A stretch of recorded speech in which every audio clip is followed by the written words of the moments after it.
Assalamualaikum warahmatullahi wabarakatuh. Nama saya Muhammad Adam Yuda, bersama rakan-rakan saya yang lain dari Sekolah FPG. Jadi hari ini kita bersama Ketua Pembantu Tadbir Sekolah Kebangsaan Perempuan. Jadi hari ini kami akan mengajukan beberapa soalan kepada Puan berkaitan pengurusan dan pentadbiran di Sekolah Kebangsaan Perempuan.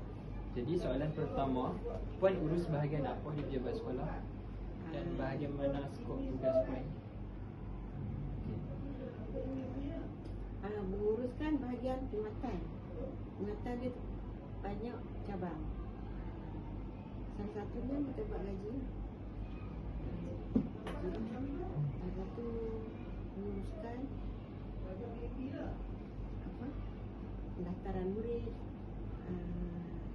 Apa sekali situ.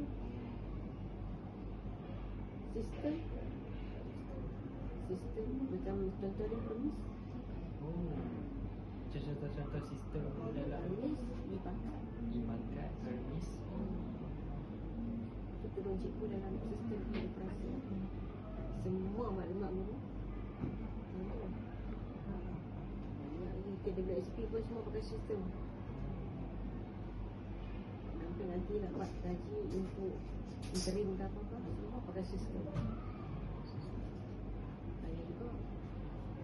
Pada soalan yang kedua, ada tak masa di mana Puan membantu murid atau bantu ibu bapa yang datang ke pejabat ini? Ya, untuk pertukaran murid nak ke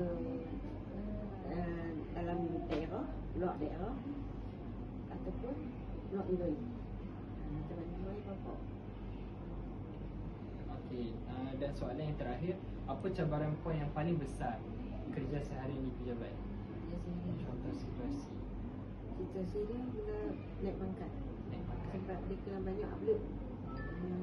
Kena check apa nama, tarikh-tarikh semua dia tahu. Jadi susah sikit lah, complicated sikit lah. Sebab kita nak scan, nak upload dia susah sikit sebab dia pakai PDF. Sekian saja sesi temu buat kita pada hari ini. Terima kasih Puan.